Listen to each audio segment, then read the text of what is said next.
Achtung, said the German when some albums came along his way. This one is a German band called Archaic Thorn, and it's here for a vinyl review. This is a debut album called Eradication, so let's take a look at this vinyl format.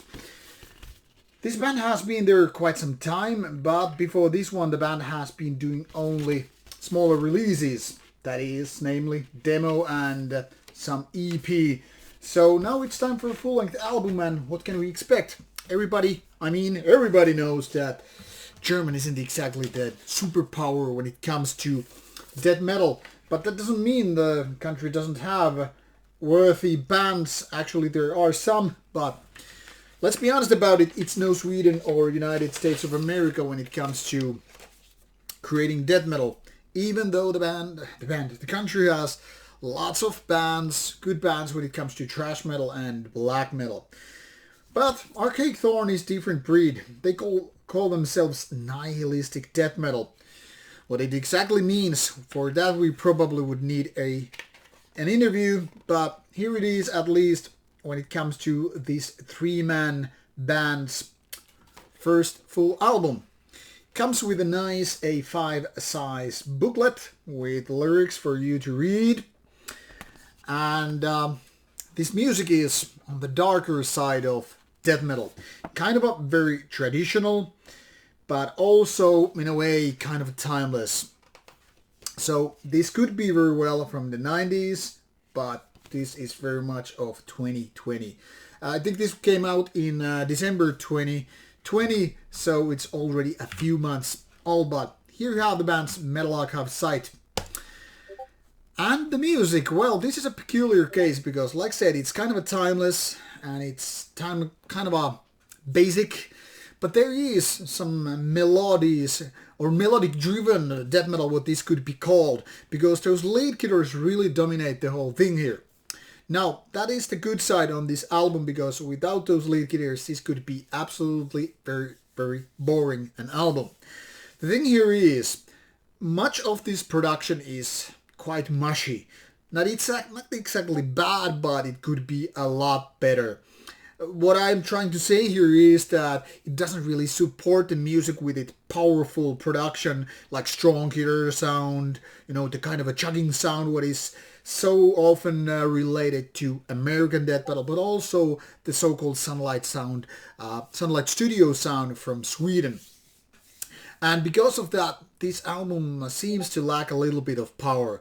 The guitars are so much on the background with the drums, which also are quite powerless, that it almost makes you feel that this could be a demo recording, just quite too lengthy for that.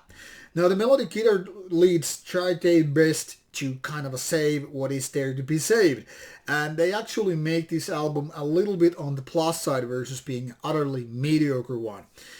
Because of those guitar leads, there is something that is something to follow, really, something to get your interest going. But I'll be honest about it, even those melodies are not super quality. They are easy to listen and to some degree enjoyable, but it's like something is missing.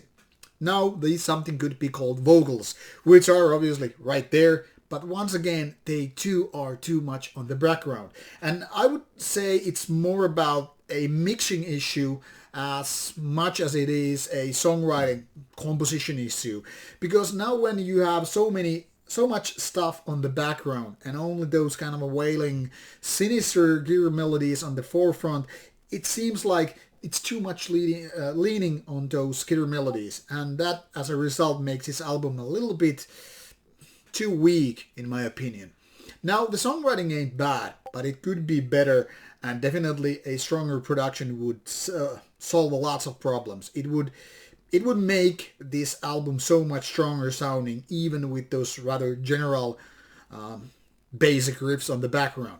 Now, this being said, I don't want to be too negative about it. I think this is a decent release to some extent, but it's also something that I wouldn't call too catchy. It's not really memorable, so it doesn't really stick, but it's something that you could enjoy as a moving between two albums, kind of a bridging things. There's certain kind of a black metalish feeling because of the production and because of certain sound design decisions, but overall, obviously, it's death metal and just hinting towards black metal. So this is something that I wouldn't so much recommend to black metal heads, except those who like their death metal sounding like black metal thing.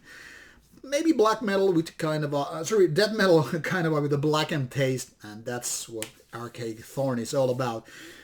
Without these, without anything to add really, I guess I could be saying, go give it a listen if you think this is right up your alley. I mean, if not, at least now you know this band.